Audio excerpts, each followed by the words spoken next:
Oke, jadi kemarin di bulan puasa gue sempat bikin acara sama Ucup, gathering audio. Kita bahas materi soal wireless system. Basically bukan bahas sih, kita lebih ke refreshment aja gitu. Apa aja sih yang terjadi di lapangan, gimana cara menanggulanginya. Terus balik lagi sih sebenarnya ke dasar-dasar teori aplikasi dari sebuah perangkat wireless gitu ceritanya.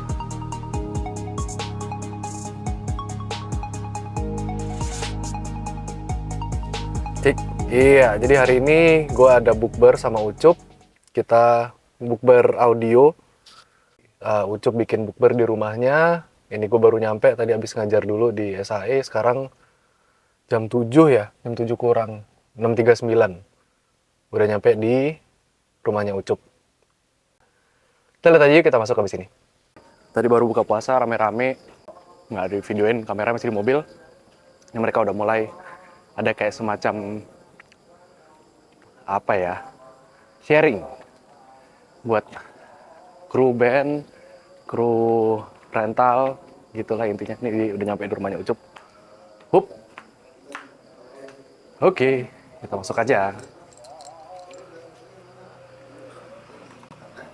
Itu adalah di mana dia mengubah receiver ya. Jadi kalau misalkan di kasus mic gitu, receivernya adalah transmitnya.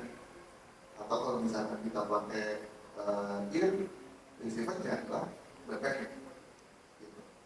Jadi kalau misalkan jadi saat kita menelusuri, kita ada troubleshoot gitu, kita cari solusi, kita harus tahu dulu yang mana yang transmitternya, mana yang receivernya.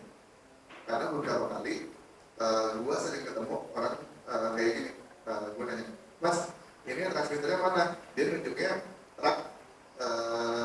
Oke, jadi di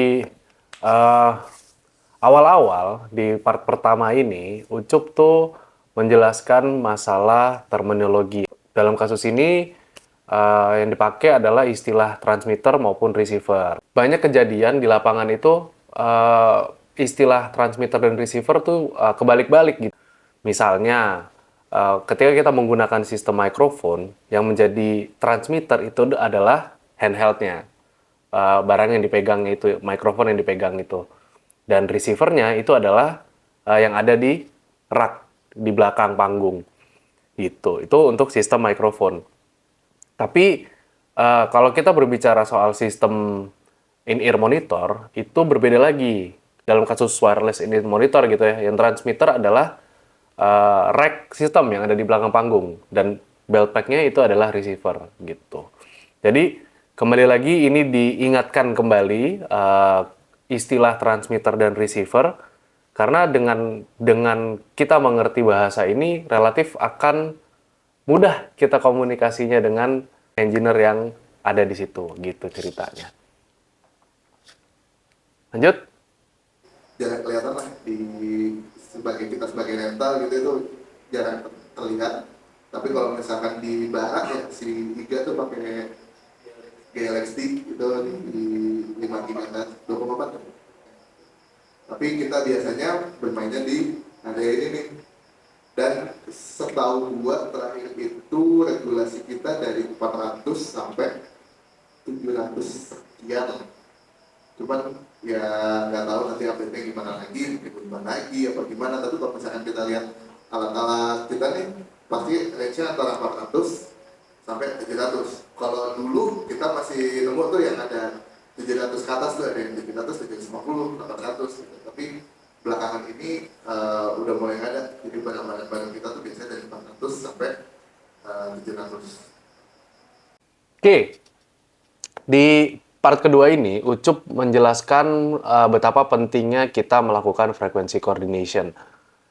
Kenapa? Karena frekuensi yang kita pakai atau bandwidth yang dipakai sama barang-barang wireless ini itu relatif terbatas dan digunakan oleh semua orang, karena ini tergolong free frekuensi spektrum yang diberikan oleh pemerintah. Sebenarnya bandwidthnya besar gitu, tapi karena penggunanya banyak, karena yang menggunakan di spektrum ini semua orang gitu ya. Jadi kita harus awas gitu, harus memperhatikan ada frekuensi apa aja yang bisa mengganggu sistem wireless kita. Contohnya misalnya ada broadcast TV, frekuensi TV, ataupun HT, ataupun radio di sekitar kita gitu. Jadi mereka masuk ke dalam spektrum yang uh, sama itu. Dan itu cukup cukup banyak gitu yang pakai. Jadi kita kalau melakukan acara ada baiknya kita melakukan scan dulu dan melakukan frekuensi coordination dengan baik sehingga sistem kita dapat berfungsi dengan baik. Prinsipal barang sendiri kok. Ini transmitter apa prinsipal?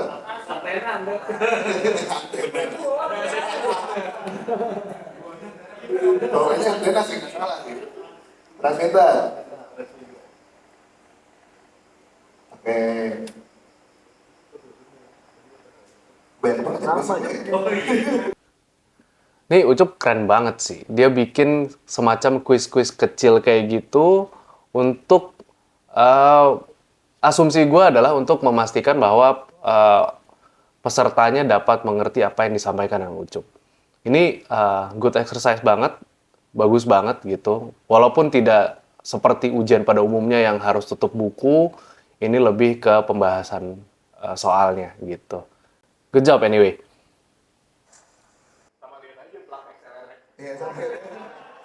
Gue tahu nih BM-nya Ucup nih.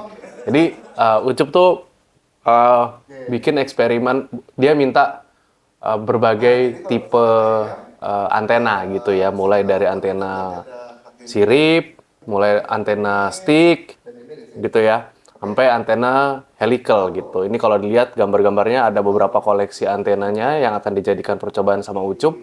Terus juga dibawain tadi antena helical. Kenapa dibawain? Karena antena helical itu adalah antena yang cukup unik cara kerjanya. Dan ini seru banget sebenarnya buat dipraktekin gitu. Kebetulan saya nggak ada sih gambarnya, cuman ngasih tahu bahwa kita sampai ada mempraktekkan antena helical gitu. Ada di. Jadi kalau misalkan pasang ear, terus kita ngalahin ke ear-nya gitu atau ke mic-nya, itu sebenarnya kita mengurangi kemampuan dia menatap ya. Karena ini titik nol ya. Antena wifi, antena yang berbentuk stick ini semua omni. Itulah biasanya kalau kenapa dia bisa diginiin, karena supaya dia bisa jatuh luas. Sama halnya dengan ini juga sama, titik nolnya itu di sini. Jadi ini ke sini itu nggak nangkep. Oh, jadi kalau lagi kamu nggak nangkep ya? Nggak nangkep. Oh. Jadi dia nangkep itu seperti donat. Kalau gitu masanya pas di bawah panggung gitu bagaimana? Biar ke atas. Bisa. Kemudian, ini adalah salah satu kegiatan yang cukup menarik di acara kemarin. Ucup tuh mempraktekkan bahwa antena stick atau antena omnidirectional yang bentuknya kayak tangkai begini ya. Dia itu polar pattern-nya disebutnya omnidirectional, tapi dia propagasinya bukan seperti bola. Tapi lebih ke arah donat gitu ya. Jadi sininya besar, namun titik atasnya dia kecil gitu. Dia itu merekomendasikan bahwa apabila ada transmitter dan receiver antenanya stick, jadi kayak gini juga stick satu lagi misalnya, stick dan stick, itu transmitternya jangan diarahin seperti ini. Balik lagi, ini bukan tongkat sihir gitu ya. Jadi dia tidak, titik terkuatnya bukan di ujung sini, namun titik terkuatnya adalah di samping. Jadi biarkan saja seperti ini, kayak gini contohnya, dan antena stick di luar sana juga seperti ini, sehingga dia memiliki tangkapan yang paling baik gitu, daripada kita harus miringkan seperti ini. Gitu ceritanya. Balik lagi, ini bukan tongkat sihir ya gitu ya.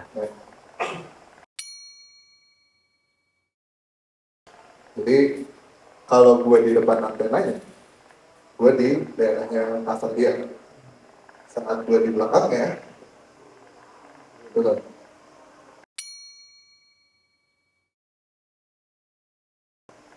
Karena ya dari channel. Jadi kalau misalkan nih kita pasang antena ini untuk air,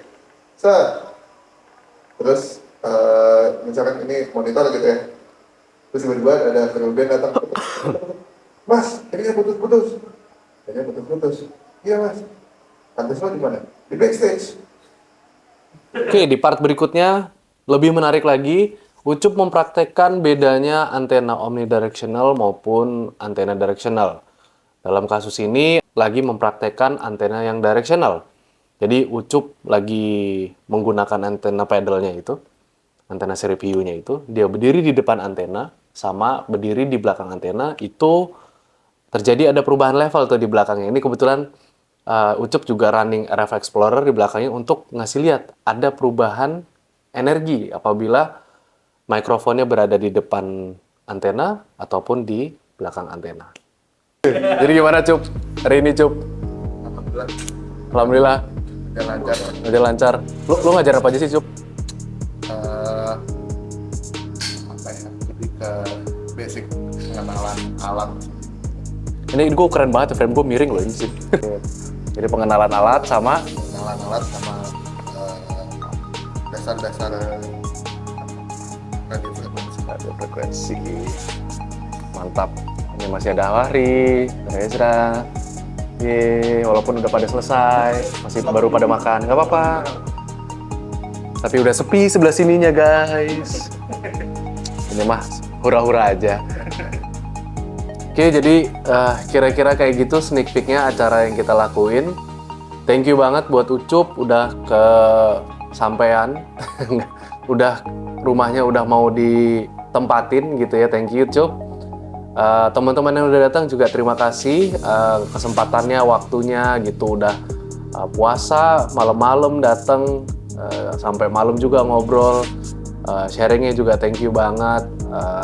Gue seneng bisa bikin acara seperti ini supaya kita bisa saling sharing gitu idenya satu sama lain. Thank you teman-teman yang udah datang. Dan terakhir thank you juga buat tim Full Size. Thank you Mas Bayu, Mas Haduy udah datang, udah bisa support acara ini. Mudah-mudahan acara ini kita bisa lakukan secara berkala gitu ya. Nggak hanya di rumah Ucup, kita bisa lakuin di mana aja. Nanti kita bahas materi-materinya. Yang pengen kasih saran, bahasnya apa aja, tulis aja di komen, nggak apa-apa.